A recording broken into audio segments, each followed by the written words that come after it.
Memórias de um suicida. Introdução.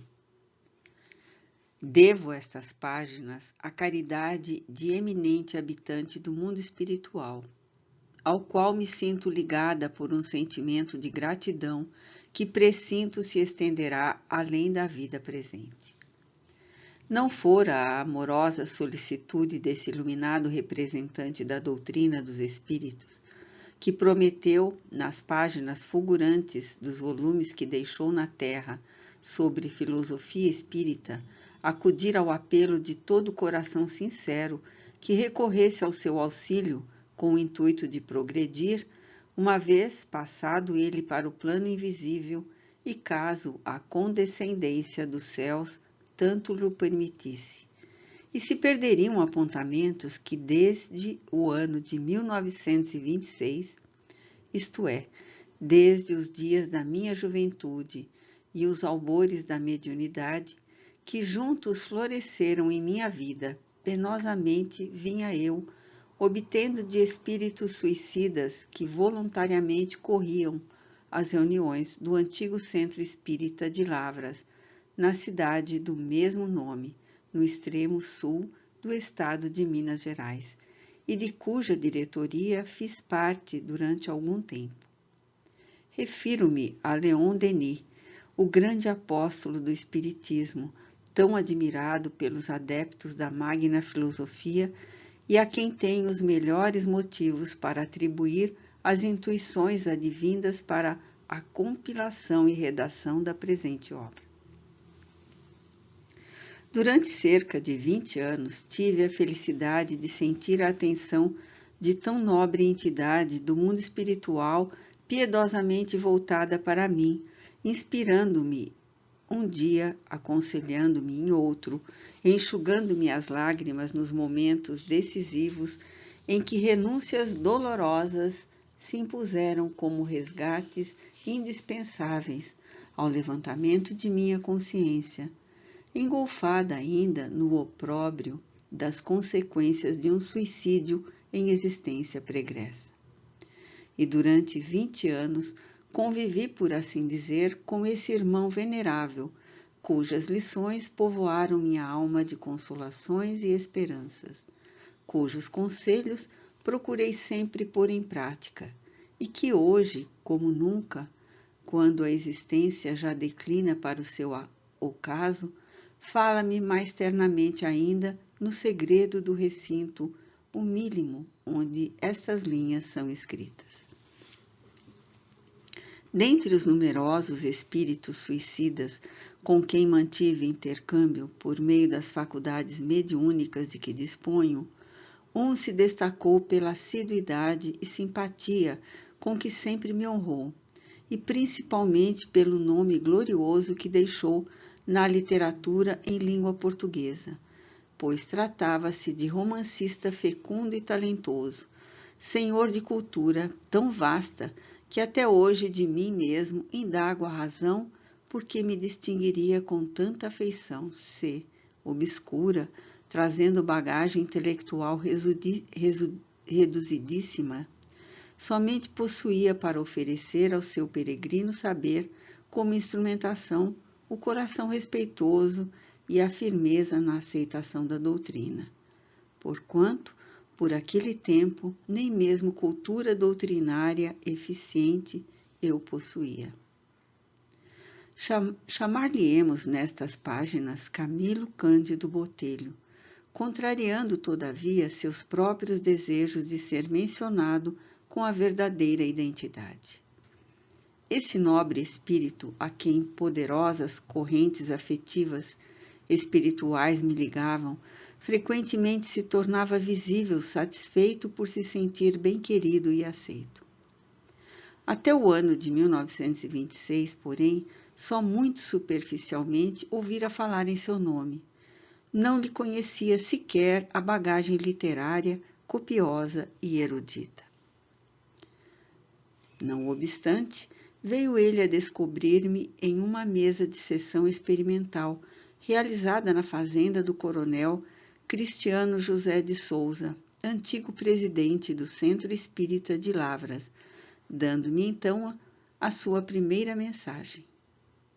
Daí em diante, ora em sessões normalmente organizadas, ora em reuniões íntimas, levadas a efeito em domicílios particulares, ou no silêncio do meu aposento, altas horas da noite, dava-me apontamentos, noticiário periódico, escrito ou verbal, ensaios literários, verdadeira reportagem relativa a casos de suicídio e suas tristes consequências no além-túmulo, na época verdadeiramente atordoadores para mim.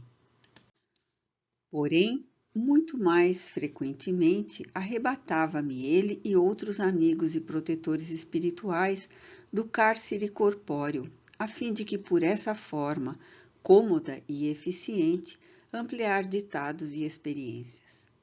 Então, meu espírito alçava ao convívio do mundo invisível, e as mensagens já não eram escritas, mas narradas, mostradas, exibidas à minha faculdade mediúnica, para que ao despertar, maior facilidade eu encontrasse para compreender aquele que, por mercê inestimável do céu, me pudesse auxiliar a descrevê-las, pois eu não era escritora para fazê-lo por mim mesma. Estas páginas, portanto, rigorosamente não foram psicografadas, pois eu via e ouvia nitidamente as cenas aqui descritas, observava as personagens, os locais, com clareza e certeza absolutas, como se os visitasse e tudo estivesse presente, e não como se apenas obtivesse notícias por meio de simples narrativas. Se descreviam uma personagem ou alguma paisagem, a configuração do exposto se definia imediatamente à proporção que a palavra fulgurante de Camilo ou a onda vibratória do seu pensamento as criavam. Foi mesmo por essa forma essencialmente poética, maravilhosa, que obtive a longa série de ensaios literários fornecidos pelos habitantes do invisível, e até agora mantidos no segredo das gavetas e não psicograficamente. Da psicografia, os espíritos que me assistiam apenas se utilizavam para os serviços de receituário e pequenas mensagens instrutivas referente ao ambiente em que trabalhávamos. E posso mesmo dizer que foi graças a esse estranho convívio com os espíritos que me advieram as únicas horas de felicidade e alegria que desfrutei neste mundo, como a resistência para os testemunhos que fui chamada a apresentar à frente da grande lei. No entanto, as referidas mensagens e os apontamentos feitos ao despertar eram bastante vagos, não apresentando nem a feição romântica, nem as conclusões doutrinárias, que depois, para eles, criou o seu compilador, por lhes desejar aplicar meio suave de expor verdades amargas, mas necessárias no momento que vivemos. Perguntar-se-á por que o próprio Camilo não o fez, pois teria certamente capacidade para tanto. Responderei que, até o momento em que estas linhas vão sendo traçadas, ignoro-o tanto como qualquer outra pessoa. Talvez eu mesma tivesse de dar ainda os testemunhos que mais tarde provei. Talvez não fizesse a tempo as renúncias indispensáveis ao verdadeiro intercâmbio com o além, ou a insuficiência dos meus cabedais intelectuais não permitisse facilidade a um classicista do seu valor, dada a pobreza da minha faculdade mediúnica. Jamais perquiri, aliás, dos espíritos, a razão de tal acontecimento. De outro lado, durante cerca de 4 anos, vi-me na impossibilidade de manter intercâmbio normal com os espíritos, por motivos independentes de minha vontade. E quando as barreiras existentes foram arredadas do meu caminho, o autor das mensagens só acudiu aos meus reiterados apelos a fim de participar sua próxima volta a existência planetária. Encontrei-me então em situação difícil para redigir o trabalho, dando feição doutrinária e educativa às revelações concedidas ao meu espírito durante o sono magnético, as quais eu sabia desejarem as nobres entidades assistentes fossem transmitidas à coletividade, pois eu não era escritora, não me sobrando capacidade para, por mim mesma, tentar a experiência. Releguei-os, portanto, ao esquecimento de uma gaveta de secretária e orei, suplicando auxílio e inspiração. Orei, porém, durante 8 anos, diariamente, sentindo no coração o ardor de uma chama viva de intuição, segredando-me, aguardasse o futuro, não destruindo os antigos manuscritos. Até que, há cerca de 1 ano, recebi instruções a fim de prosseguir, pois ser-me-ia concedida a necessária assistência. Prosseguindo, porém, direi que tenho as mais fortes razões para afirmar que a palavra dos Espíritos é cena viva e criadora, real, perfeita, sendo também uma vibração do pensamento capaz de manter, pela ação da vontade, o que desejar. Durante cerca de 30 anos, tenho penetrado de algum modo os mistérios do mundo invisível, e não foi outra coisa o que lá percebi. É de notar, todavia, que ao despertar, a lembrança somente me acompanhava quando os assistentes me autorizavam a recordar. Na maioria das vezes em que me foram facultados esses voos, apenas permaneceu a impressão do acontecido, a íntima certeza de que convivera por instantes com os espíritos, mas não a lembrança. Os mais insignificantes detalhes poderão ser notados quando um espírito iluminado ou apenas esclarecido falar, como, por exemplo, uma camada de pó sobre um móvel, um esvoaçar de brisa agitando um cortinado, um véu, um lenço de fita gracioso, mesmo com o brilho da seda no vestuário feminino, o estrelejar das chamas na lareira e até o perfume, pois tudo isso tive ocasião de observar na palavra mágica de Camilo, de Victor Hugo, de Charles e até do apóstolo do Espiritismo no Brasil, Bezerra de Menezes, a quem desde o berço fui habituada a venerar por meus pais. Certa vez, em que Camilo descrevia uma tarde de inverno rigoroso em Portugal, juntamente com um interior aquecido por lareira bem acesa, sentia invadir-me tal sensação de frio que tiritei, buscando as chamas para aquecer-me, enquanto, satisfeito com a experiência, ele se punha a rir. Aliás, o fenômeno não será certamente novo. Não foi por outra forma que João Evangelista obteve os ditados para o seu Apocalipse e que os profetas da Judéia receberam as revelações com que instruíam o povo. No Apocalipse, versículos 10 e 11 e seguintes, do 1º capítulo, o eminente servo do Senhor positiva o fenômeno a que aludimos em pequenas palavras.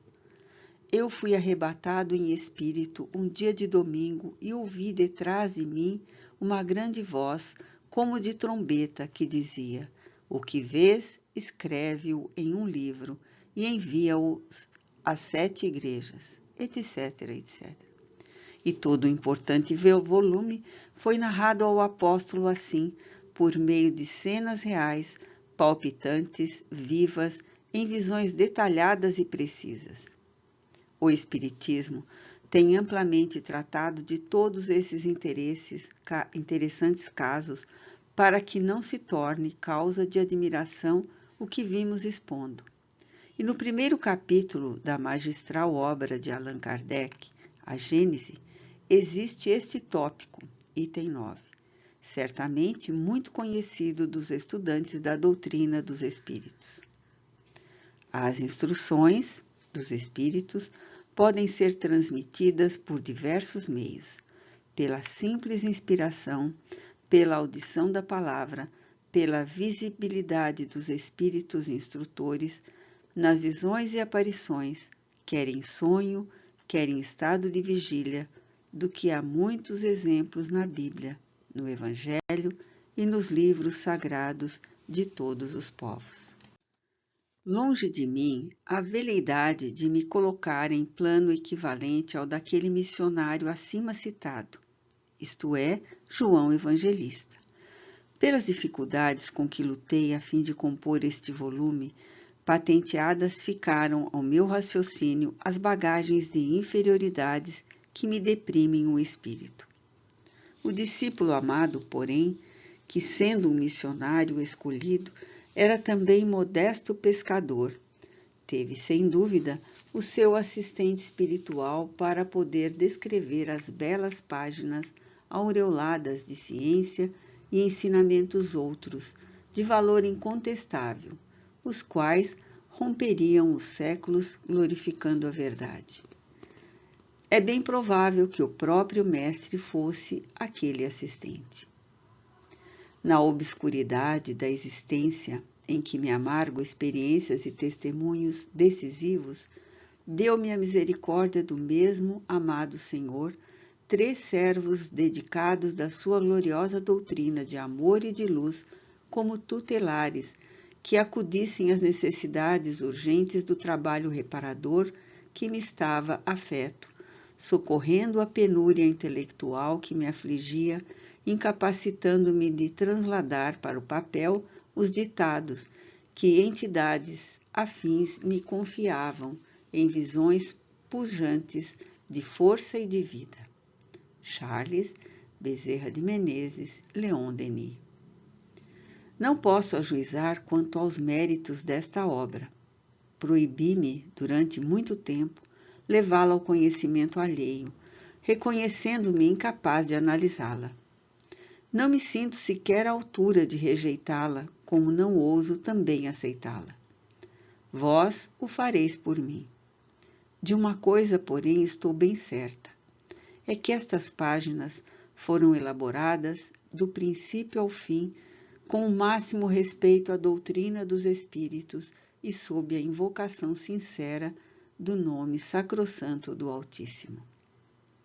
Ivone A. Pereira, Rio de Janeiro, 18 de maio de 1954.